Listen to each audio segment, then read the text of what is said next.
Okay, any questions? No questions? The sulfate lab that you guys finished last week, that's going to be a formal write-up, a formal report. And so what's in a formal report? A formal report, you're going to go through the entire experiment, basically from the beginning to the end. The experiment, you're going to describe the chemistry of what happened. You had an unknown. This unknown is water-soluble. If your unknown's water-soluble and it contains sulfate, then it tells you something. It tells you don't have, silver, lead, mercury, calcium, strontium, barium ions present. And so you dissolve this unknown, freed up the sulfate, and then you captured the sulfate using barium, right? But barium just doesn't capture sulfate. Barium captures other ions too, called interferences, right? And so you got rid of those interferences, correct? What were the interferences there?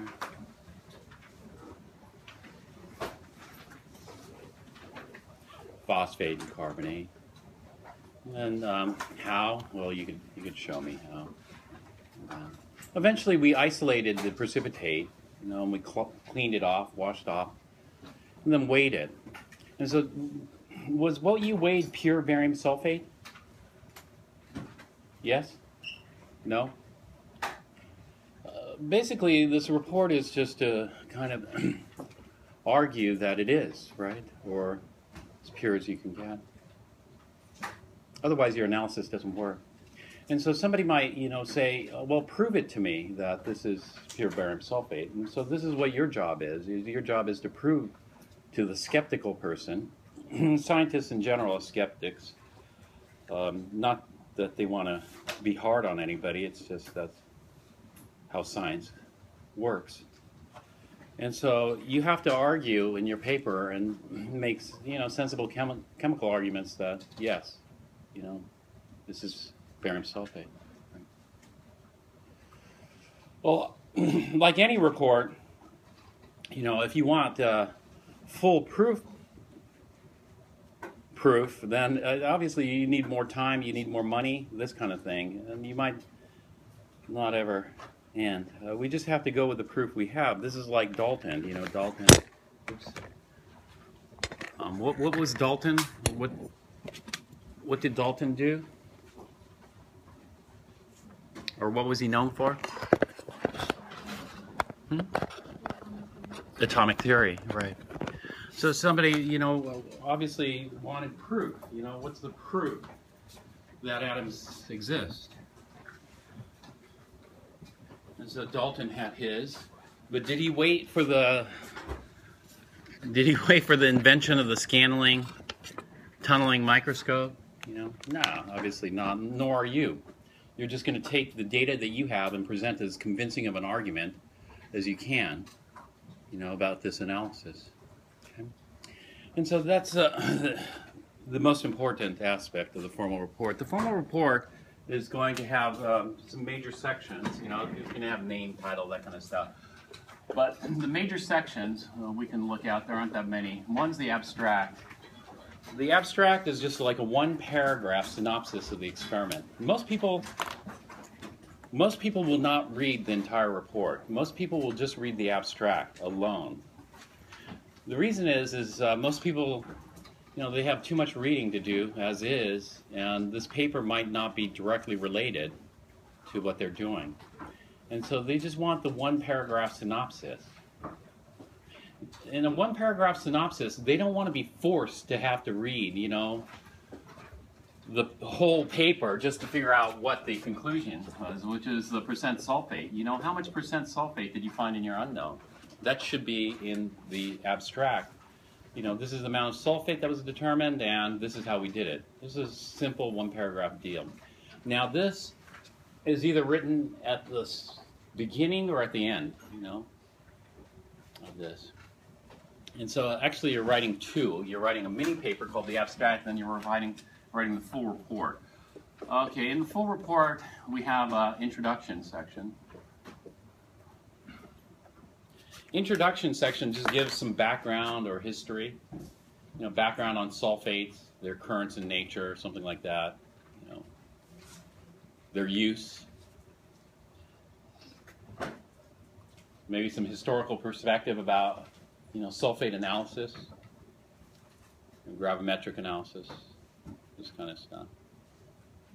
And so just a little bit of research, literature research on this. And so we go through the introduction. And then after the introduction comes the experimental section. The experimental section is just, the masses and volumes that you used in this. In the experimental section, lots of people like to have materials lists. We don't want a list. Lists are typically frowned upon because lists take up too much space. They aren't really necessary because a lot of, let's say, the materials list calls for a 150 milliliter beaker, but all I have is a 250. Are you out of luck? Is a 150 milliliter beaker really required?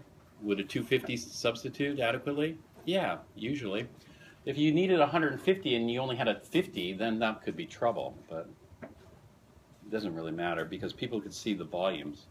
People could figure out what volume beaker they need, and so we don't need to know we need a 250 milliliter beaker. Just anything will work. And so in the experimental section, we don't want a list of items that you need. What we want is the amounts, For example, how many grams, how many milliliters. And so this many grams of white solid unknown, this many milliliters of water, this many milliliters of hydrochloric acid, mixed together, what happened? Dissolved, until it dissolved, right? Basically. And so this is like the procedure in one way because it's just step by step, but it's unlike the procedure because it's what you actually did. The procedure might have asked for a half a gram, but you might have used 0.49 grams instead. And so this is the amounts and volumes and procedure that you use. So this is all in past tense. In other words, you don't write, go weigh out a sample of unknown. You write out, this many grams of sample were obtained. Excuse me. In the experimental section, also you don't need too much detail. You don't say, I walked a couple of minutes over to the balance room and spent 20 minutes there weighing my samples. And carefully picked out some powder and some crystals. No, you just say this many grams, or unknown was used in trial 1, this many grams in trial 2, something like that. Okay, and so, excuse me, this is in past tense, and we have no lists, right, in paragraph format. You don't have bullets, like step 1, step 2, none of that. The goal of the experimental section is so that somebody could repeat it exactly the way you did it, using the exact same amounts. Okay? And they should get the exact same results.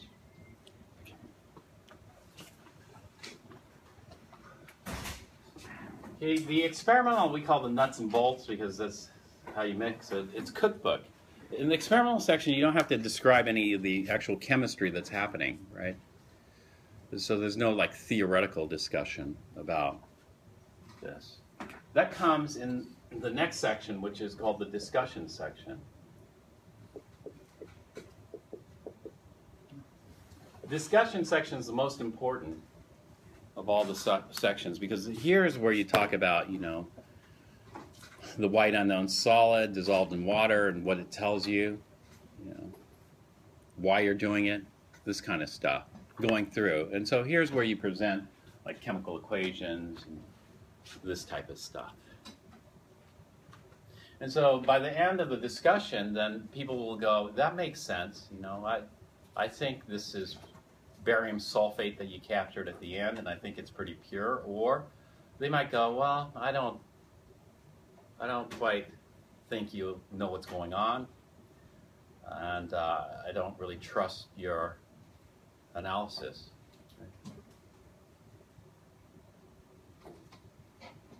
And so in the discussion section, you want to analyze the lab, validate it.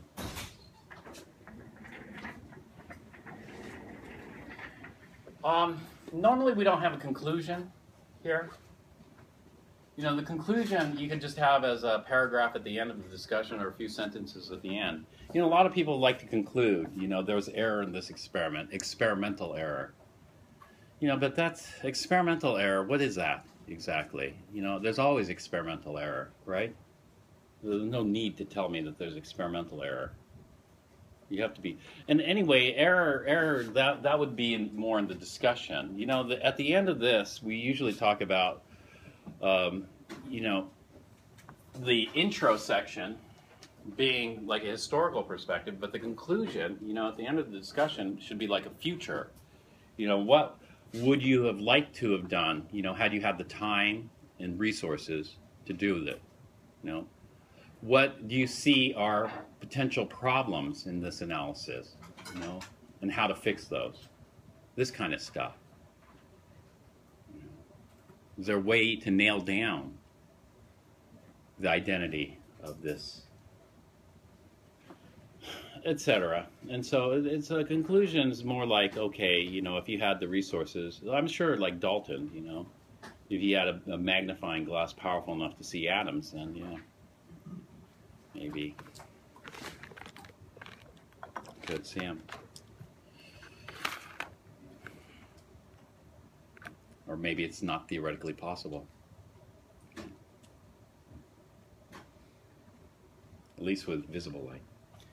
All right, any questions on that? So let's start off easy. This isn't going to be due until later. What I want you to do is I want you to write a rough draft of this section here.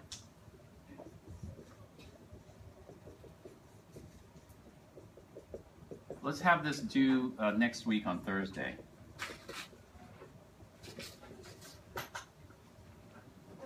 You know, Tuesday's the exam, so it'll be Thursday after the exam. Just experimental, so just describe what you mixed up. All right, any questions on this, the sulfate? The calculations, you also want to work on or start working on those. So the calculations are not that difficult, I think. The calculation for percent sulfate, all we need is the mass of sulfate over the mass of sample.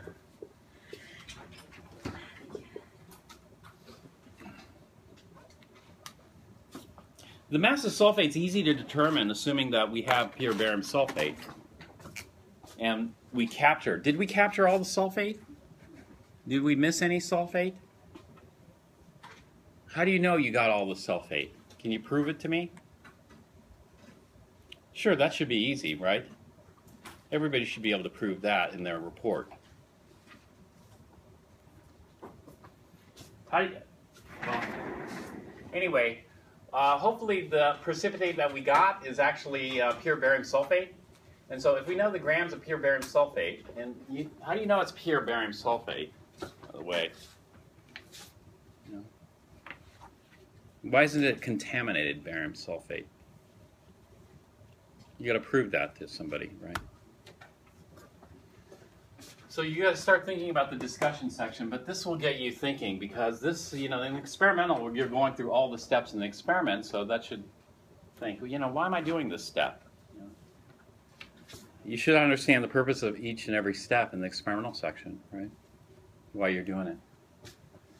And so that's why I'm going to have you start with the experimental section. But, you know, in the meantime, do this calculation because the calculation is not difficult. We start off with grams of barium sulfate, and then we go to moles of barium sulfate. For moles of barium sulfate, we go to moles of sulfate. 1 sulfate for every barium sulfate, and then we go to grams of sulfate. Just figure out the molar mass of that. And the mass of the sample we weighed. And so the grams of barium sulfate, you should have 4 to 5 sig figs. Everything else can have more. the mass of the sample, you'll have at least 4 to 5 sig figs. So we should get the percents to 4 to 5 sig figs. Depends on the masses that you have. Well, we do this 3 times, even though, you know, this is pretty decent precision. We take the 3 trials of this. And so we're going to get percent sulfate from trial 1, 2, and 3. So we'll have these. And then, you know, the best is, which trials, we don't know which trial is the best, right? We don't know which one's the closest to the true value, do you? And so the best thing is just to average it. And so we'll get the average percent sulfate. The average percent sulfate, we're going to report as blank, you know, whatever that is. And so you just take the average of these 3. But we have to think about two types of precision. There's one type of precision, that's the number of sig figs, right? You know, how many sig figs you can get out of that, or how many decimal places of precision you can get out of that. So this is pretty decent precision, 4 sig figs. But there's another type of precision we have to worry about, and that is what?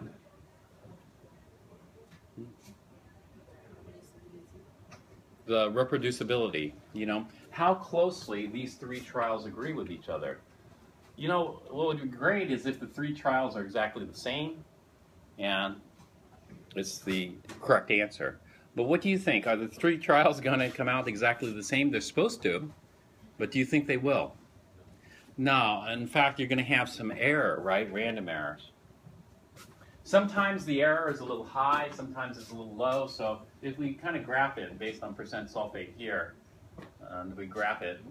Trial 1, trial 2, trial 3. You got the 3 trials there. So the best thing is to average those. But, you know, some people will get 3 trials like this. Some people will get 3 trials that look more like this. You know, trial 1, trial 2, trial 3.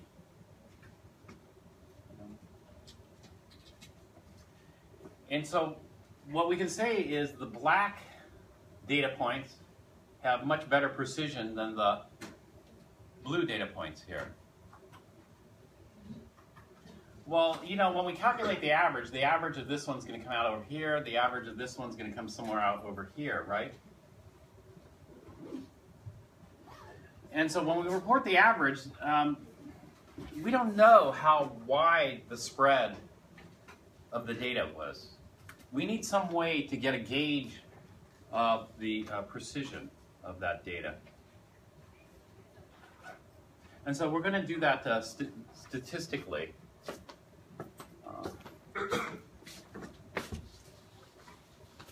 And so if we could take an infinite number of measurements, you know, whether it's the blue experimenter or the black experimenter over there, if we could take an infinite number of data, then we should be able to get the right answer if there's no systematic error. So we eliminate any chance of systematic error, and then we'll see there's going to be random fluctuations in the data. Sometimes, you know, close, sometimes it's far. But if we take enough data, we'll see we're going to get more data points stacked up where we expect the true value to be, and fewer data points in the outlying regions. So we end up with a distribution that should look something like this, where the data will. And so we get, you know, most of the data points hovering around here, and then some far to the right, and some far to the left there. But the average of this, if we had an infinite number, the average, well, some of the high readings will cancel out some of the low readings, and the average should be the true value. Unfortunately, we can't take an infinite number of readings. If we could take an infinite number of readings, we should get the true value. But do we really need to? Well, let's see. Now, what we're going to use is something called the standard deviation. Have you heard of a standard deviation? So if we take the average here, plus or minus 1 standard deviation,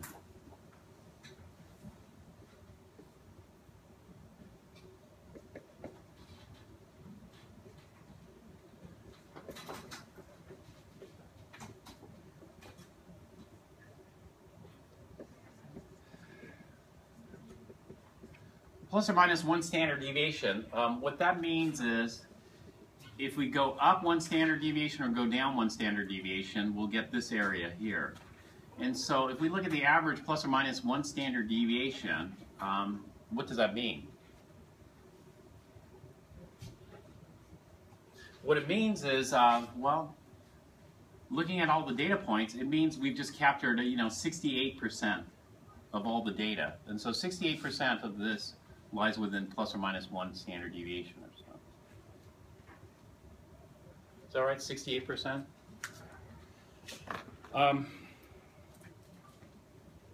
If we go to 1.95 standard deviations, 1.95 standard deviations, and so almost 2 standard deviations. And so plus or minus 1.95 standard deviations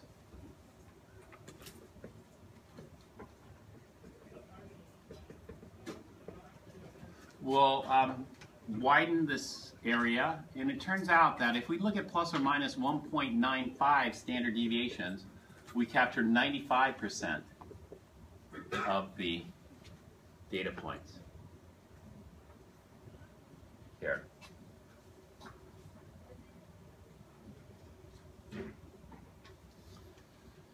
And so what we're going to do is, well, we didn't collect an infinite amount of data. And so what we have is a finite amount of data.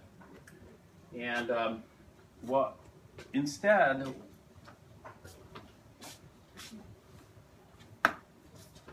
of using this 1.95 of the standard deviation, we're going to use something else, a little bit modified to account for the fact that we have just a finite number of data. And so this something else is going to be plus or minus lambda 95. This is what we call the 95% confidence interval or limit.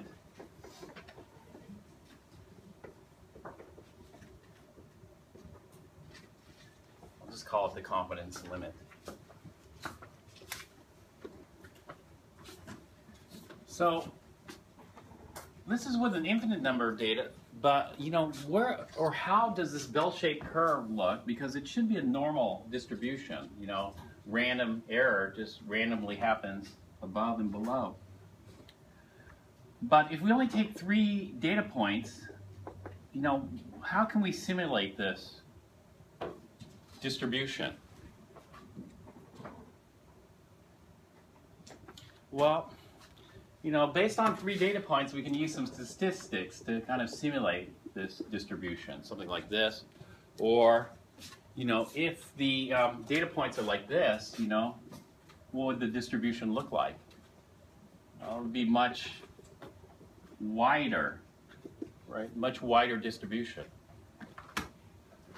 If the data points are a little more precise, a much narrower distribution. And so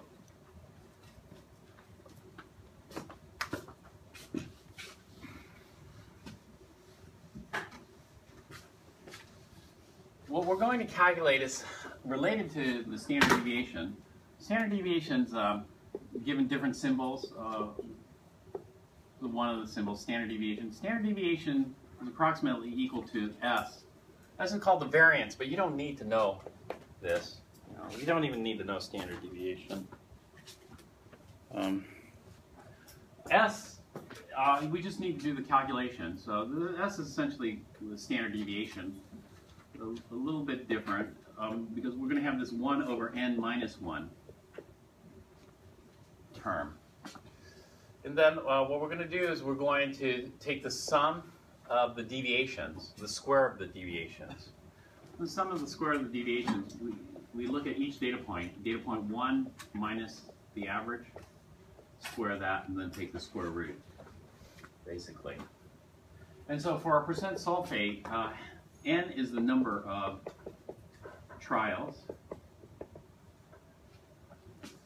And this is the data for each trial minus x bar, the average. So how many trials did we take? Took 3 trials minus 1. So we got that term. And then we'll just look at each term individually.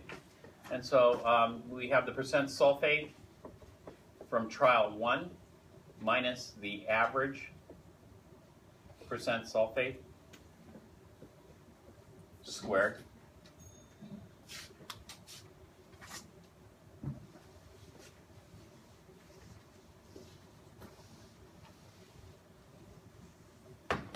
We're going to calculate this by hand. Plus percent sulfate from trial 2 minus the average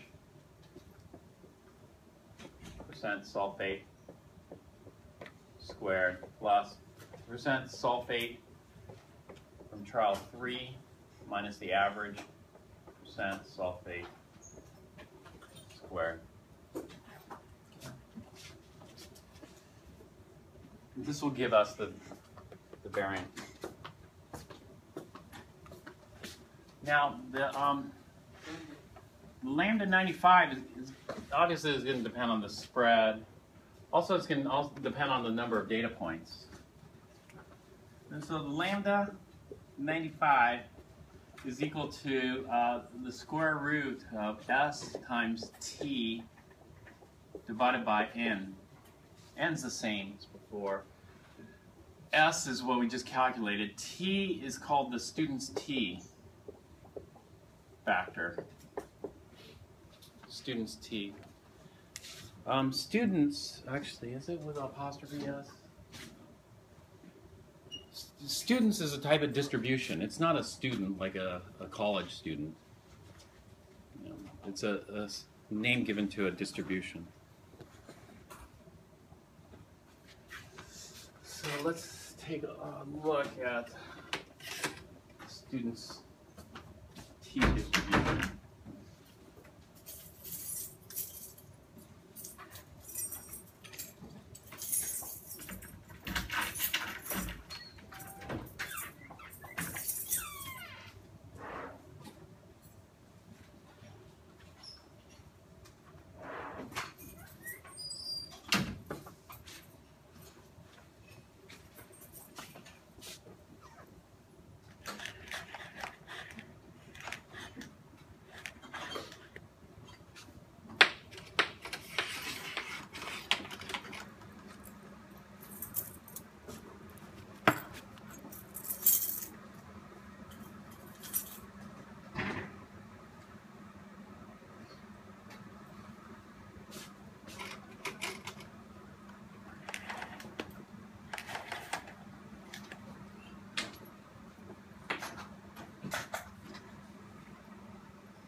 All right, this table I just got off the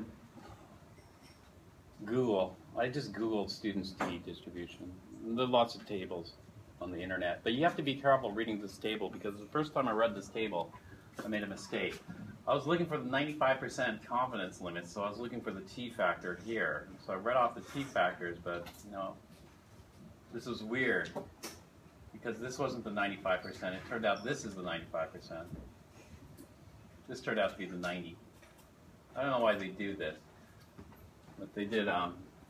You know, these are the tails. The tails are the regions outside the limits, but they did one tail, which is kind of weird because it's only this side, one side of this. So I don't know why they're doing that. Maybe some statistical reason. And so we want 95% of the area under this curve, and this is going to be the simulated curve based on how many data points we take. If we take an infinite number of data points, then within how many standard deviations should we be? And so if we go down, infinite number of data points, it should be within 1.95 standard deviations. And so let's scroll down the table and see.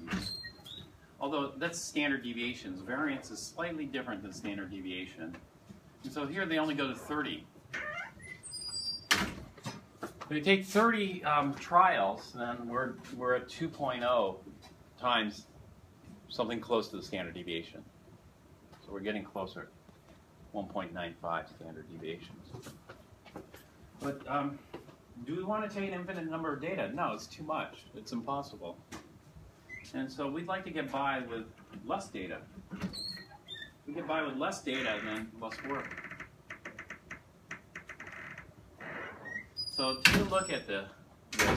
If we took one data point, how easy is it to simulate this normal distribution, this bell-shaped curve?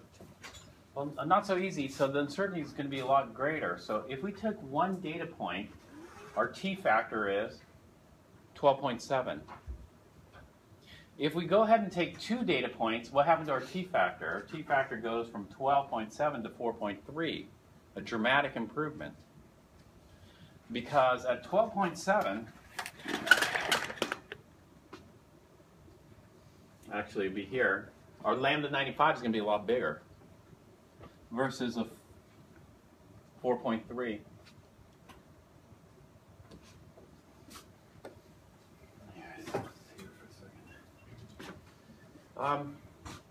If we take a third trial, look at our t-factor gets even smaller. And so what's happening is, with one trial, the distribution is very wide. With two trials, it narrows down. 3 trials gets narrower. The narrower it gets, the more precise we are in that average. And so if we go to 4 trials is better yet, right? So it'd be better to go to 4 trials, correct? 5 trials is better. 6 trials. And so the more trials we do, the smaller the t factor is.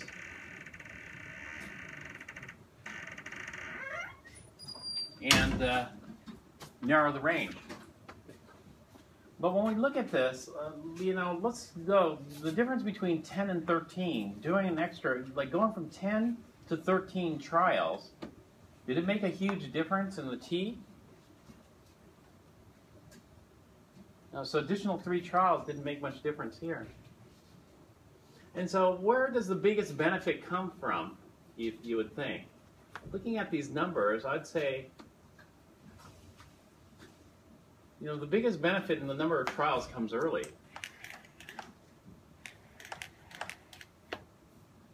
Right? And so for sure, 2 trials is way better. How about 3 trials? Yeah, 3 trials is better. 3 trials. How about 4 trials? 4 trials is better, but how much better is it?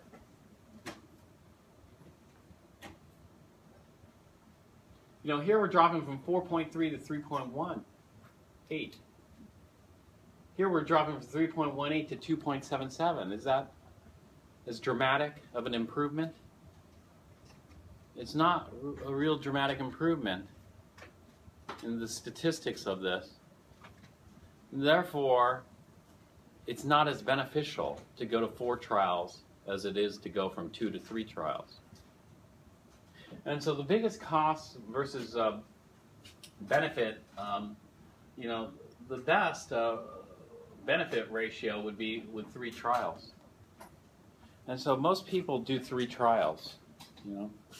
Obviously more is better, but considering how much extra time you have to do for a 4th trial, if the experiment's easy, then go ahead and do 20 trials, no problem.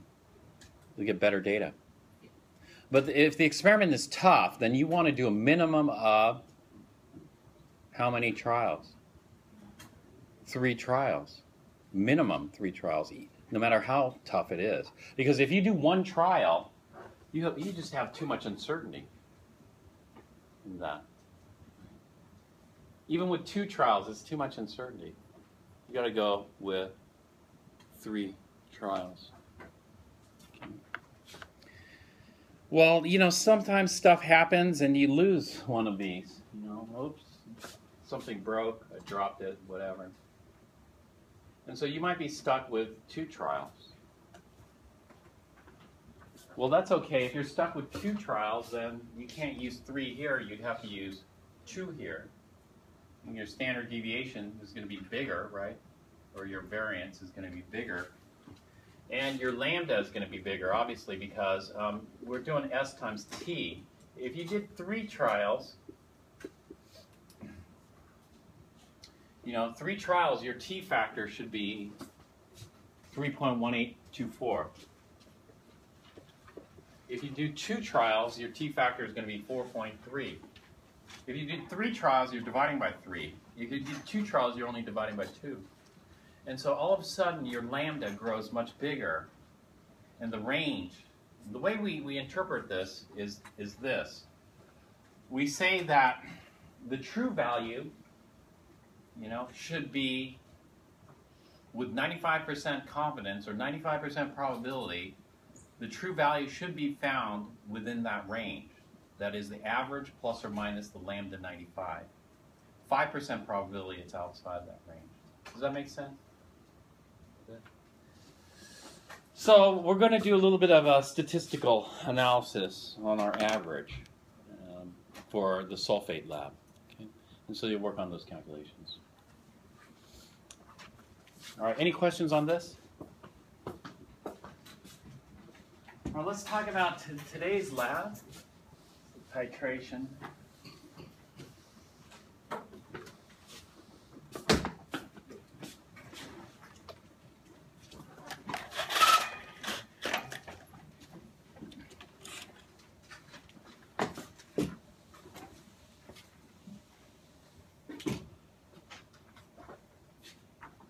Today's lab, the way it's designed is a little funny, but it's all right. We could make this a better experiment. And this is like a conclusion. You can make this a better experiment by doing this, you know. I could make this a better experiment by changing it around, you know. I would change it around, but it's all right. I'm going to leave it as is. I'm going to leave it as is because they want you to get practice with the pipetting. Some more practice with pipetting. But the way I would have made this a better experiment is, you know, I would have just taken our oxalic acid sample and then just tapped in three samples into 3 of these. What are these called? This is called a Erlenmeyer flask. What's this called? This is called a Florence flask. What's this called? Volumetric flask. Expensive. Really expensive. Somewhat expensive. Not so expensive. Okay. So be careful with these. All right. The oxalic acid we're using today is oxalic acid dihydrate. And so H2C2O4.2H2Os. It's this white solid. Even though it doesn't look wet, there's water incorporated into this. So one of the things we could do is dry it. If we dry it, what would happen to those waters of hydration? They'd be driven off the crystals, you know. I can't see the waters, but they're there. But we aren't going to dry it. You know why? Because anhydrous oxalic acid does not have a stable weighing mass. The reason it doesn't have a stable weighing mass is if you try to weigh out some anhydrous stuff, you know what's going to happen? As you're watching the mass is going to increase and continue increasing until it's been saturated. Well, it turns out 2 waters is enough to saturate the crystals here. And so this is called a stable weighing form. That is, its mass isn't changing. Oxalic acid isn't so bad compared to sodium hydroxide. Sodium hydroxide is one of the worst solids to weigh. You know, sodium hydroxide occurs as a white solid, but when you try to weigh it, the mass increases rapidly because sodium hydroxide is what we call hygroscopic. Have you heard of hygroscopic chemicals? Hygroscopic means it loves water. It loves water so much it deliquesces. Have you heard of deliquescence?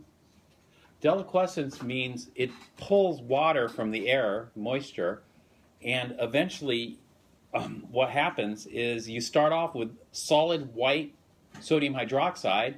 You come back 5 minutes later and you got a puddle of liquid there, a CCS. It's a puddle of liquid, and you thought, how did it get wet? Where did it pick up so much water? It picked it up all from the air. And deliquescent materials do that. They pick up so much water from the air, it forms a solution. And so you start off with a solid that was dry, and you end up with a liquid solution. And so sodium hydroxide is not easy to weigh.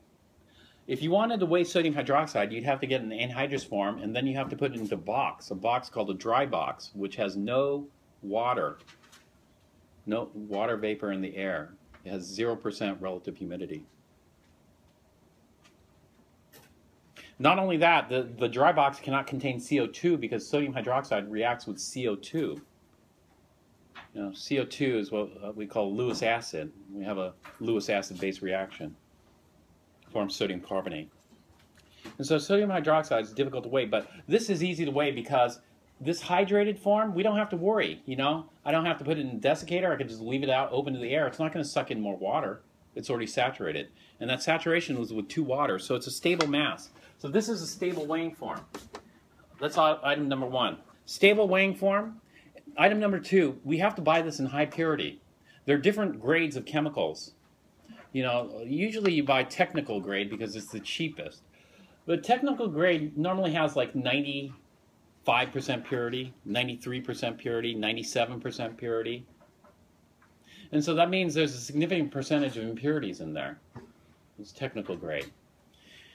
But we don't want technical grade.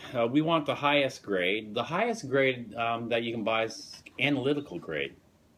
You know, analytical grade usually has many nines of purity. That is 99.9% or 99.99% or 99.999%. You know, they have something called ultra high purity, which has 6 nines purities. You know what 6 nines purity is? 6 nines would be 99.9999%. Right? It's expensive. Why is it expensive? Because they have to purify it. Why is technical grade so cheap? Because they don't have to purify it. They just say, okay, there's some impurities in there. You look at the list of impurities and hope those don't interfere with any of your analyses, or screw anything up. You have to compensate for those impurities, though. But anyway, this is analytical grade, the highest grade, and so this is 99.9 whatever percent. And so what we call this is, if this is a stable weighing form, and this is high purity, then we call this a standard. Have you heard of standards before? Well, you should. Everybody should know what a standard is because, it's a common word in science. You know, there's even there used to be an agency called the National Institute of Standards, NIST. They changed the name. I forgot what it's called now. They changed the name several times, so I quit keeping track of it. And so what is a standard?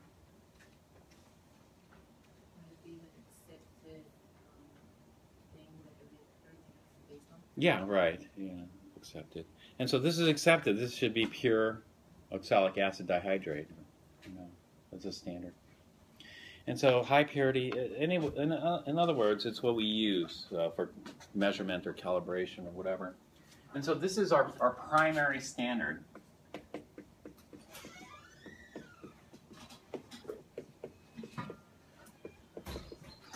It's high purity.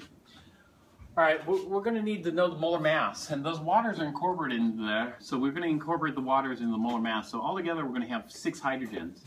6 hydrogens is 606. 2 carbons, that's going to be 24O2. 6 oxygens, this is going to be 96. Oh, hang on, let's see. All right, 6 times 48, yeah, 96. And so adding these up, we're going to get 8, 0, 6, 126.08. 126 grams of oxalic acid dihydrate, solid per mole of the stuff. Oh, we don't need solid here, per mole. Anybody calculate this? Is that what you got? All right, now we're going to make what's called a standard oxalic acid solution.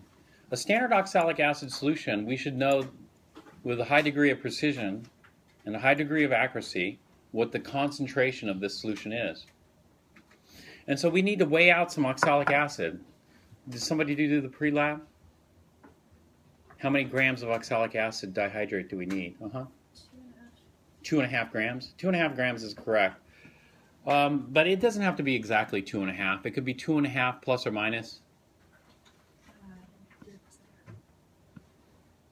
You could get anywhere around 2.5.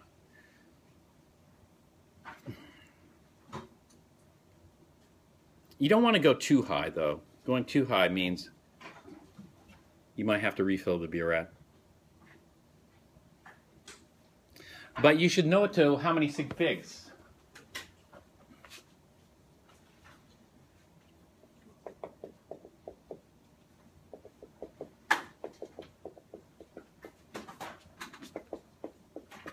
So we're going to make an oxalic acid standard solution. A standard solution should have a known molarity or known concentration or known composition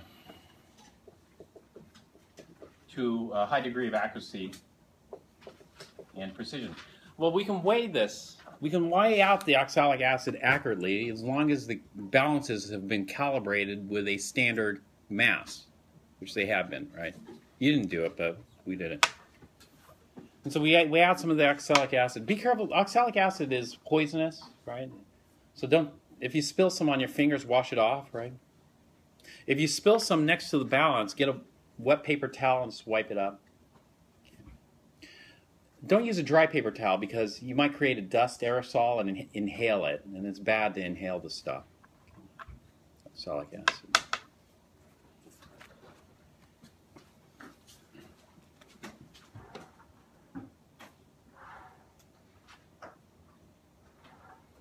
So the molarity of oxalic acid is just the moles of oxalic acid per liter of solution. Well, the moles of oxalic acid, we're going to get that from, actually I'll just write it out here, from the grams of oxalic acid dihydrate. Actually, let's just do it. I'll just write out the formula, H2C2O4.2H2O. Grams of oxalic acid, then we're going to convert that to moles of oxalic acid dihydrate. Then we're going to go from moles of oxalic acid dihydrate to moles of oxalic acid. For every mole of dihydrate, we have 1 mole. So it's just a 1-to-1 mole ratio.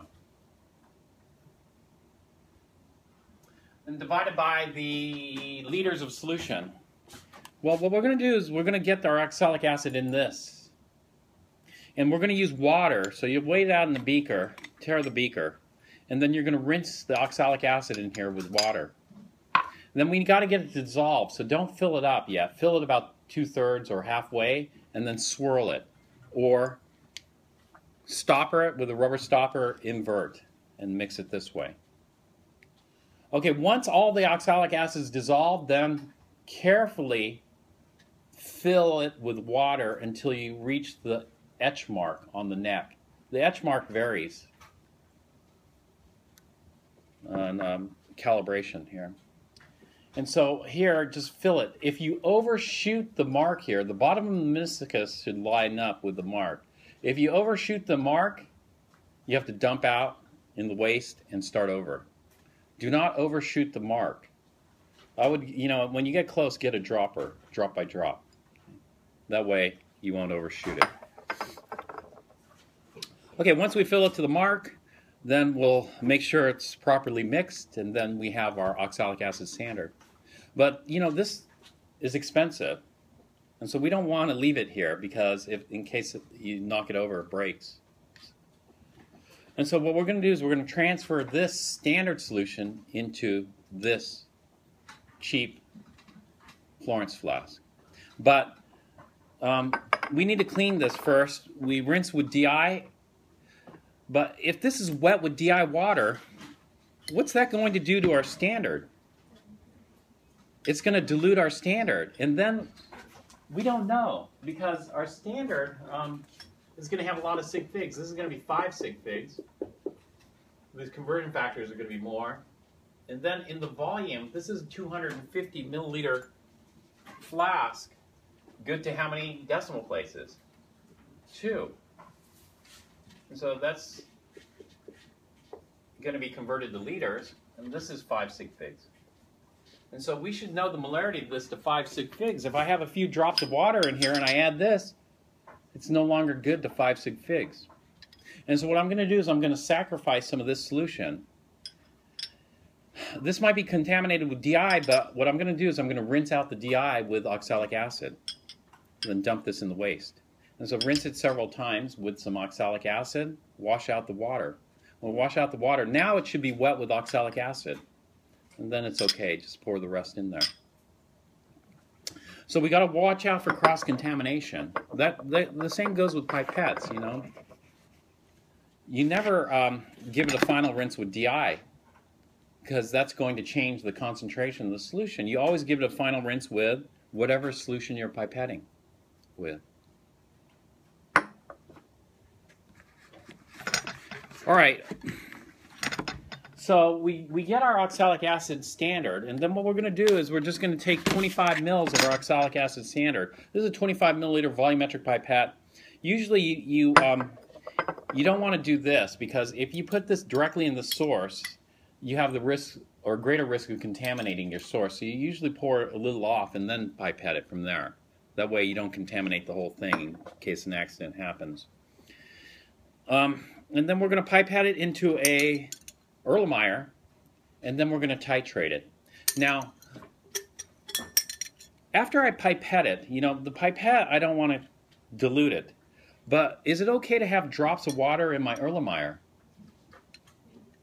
Yes, because those drops of water will not change the amount of acid. The amount of acid is going to be fixed by this pipette, and so the moles are fixed. And so what I'm going to do is I'm going to put 25 in there, and then I'm going to dilute it with even more water, and then add a couple of drops of phenolphthalein. And so I'll probably have about 50 or so milliliters just to titrate there. Once I have the number of moles of acid fixed in here, I can use a spray bottle to rinse any splashes that happen. Usually what happens is the base hits here and splatters some acid on the inside walls. I want to make sure I titrate those splatter drops of acid too.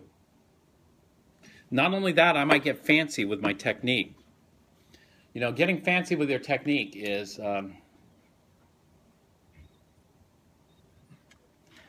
you guys remember about the air pocket? Watch carefully, because like I said, the air pocket can be trapped in the stopcock, this Teflon stopcock. And so if you're titrating and you see a bubble pop out and then go back in, right now I see it. I see a little bubble pop out. Oh, there it goes. But if you do see that, you know, you got to make sure it's out of there. You know, like this, whatever way you can. Make sure it's out of there. But you might get fancy with your technique. Some people like to titrate to a half a drop. A half a drop, a full drop will fall down. Right? That's a full drop. A half a drop won't fall down. It's not big enough. So it's going to be suspended on the tip. Well, how do you get the half a drop to fall down? Sometimes you can tap it, but still, if it's a half a drop, it won't fall down. It's too small. And so what you do is you spray a little water to wash that half drop in to your flask. That's for people who like to get half drop. The end point to within a half a drop. A lot of people are just happy to get it within one drop, but for the titration masters, you could try half a drop.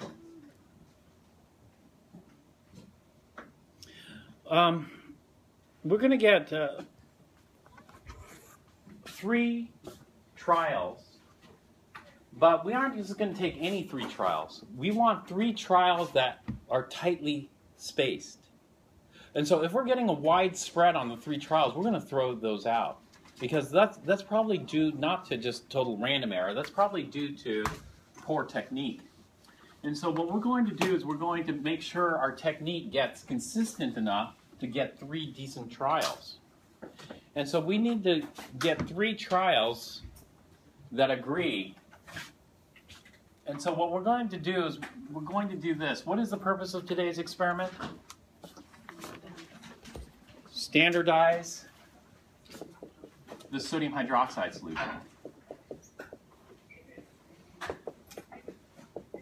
The reason is this. I told you sodium hydroxide is a pain to weigh, right? So we aren't going to get it. And we're just going to use the sodium hydroxide the stockrooms have prepared. The sodium hydroxide the stockrooms prepared is called 6 molar sodium hydroxide. How many sig figs is 6 molar? It's 1 sig fig. That means the stockroom could have prepared anything from 5.5 to 6.5. We don't know what the molarity is. And so we're just going to assume that it's in that range, and then we're going to, we don't want that, that's too concentrated for us. So the first step was we're going to do a solution dilution. The solution dilution is this. We're going to take our 6 molar and dilute it down to 1.1 molar. And so M1 is 6 molar, M2 is 0.1 molar. And then we want about 500 milliliters of this. And so I gave my 500 milliliter Florence flask to somebody else. But, you know, the Florence flasks aren't so precise, aren't so accurate. And so what you're going to do is, it's labeled 500. You're just going to fill it to the bottom of the neck. I don't know where the 500 mark is because they never marked it.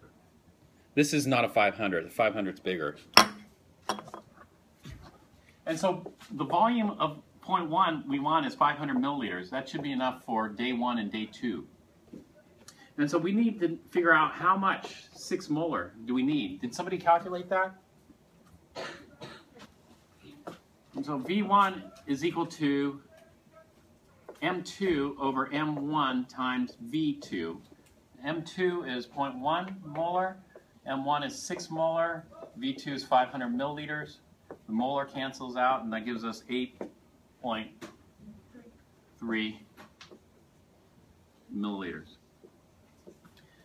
So we take about 8.3 mils of the 6 molar sodium hydroxide, put it in here, and then dilute it roughly to the base of the neck. That mix it up. That should be about 500 milliliters of 0.1, but that's not a standard solution. The standard solution, we need to know the composition with a high degree of accuracy and precision. We don't know the concentration. You know, we just know the rough concentration. And so how do we standardize it? We're going to standardize it against our oxalic acid standard. And so we're going to run some titration. And so to figure out the molarity of the sodium hydroxide, that's the purpose of the day 1, is to determine the molarity. The molarity of sodium hydroxide is going to be the moles of sodium hydroxide over the liters of sodium hydroxide solution. The moles of sodium hydroxide we're just going to get from the titration. Everybody is going to be titrating 25.00 mils of oxalic acid standard solution. And then we go from that to moles of oxalic acid.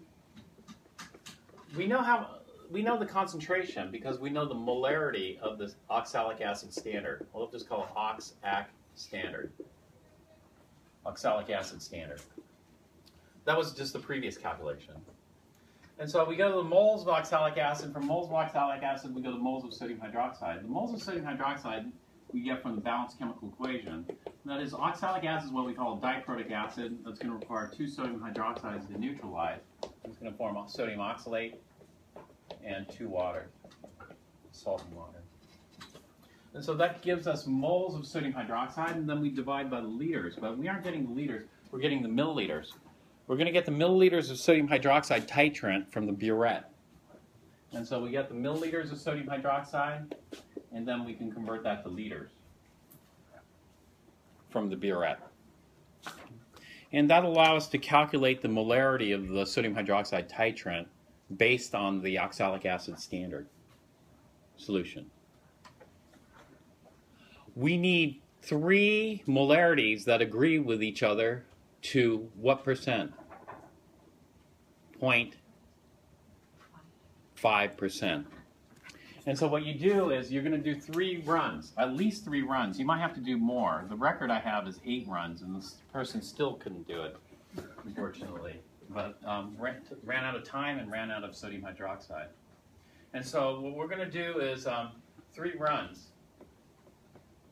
You know, trial 1, 2, and 3. And what you need to do is you need to find the biggest one minus the smallest one divided by the smallest one times 100% should be less than 0.5%. If it's not, then do a 4th trial and then pick the best 3. And so you're going to pick the best 3. And so if you do a 4th trial, just find which 3 are the closest to each other and then do that. If you do a 5th trial, pick the best 3. 6th trial, 7th trial, etc. So are there any questions about this? This is going to be an individual lab, so you'll do your own work. Also, I'd like you to record the balance number in your notebook. You know, I'm going to just check the balances at the end just to make sure all the spills are cleaned up.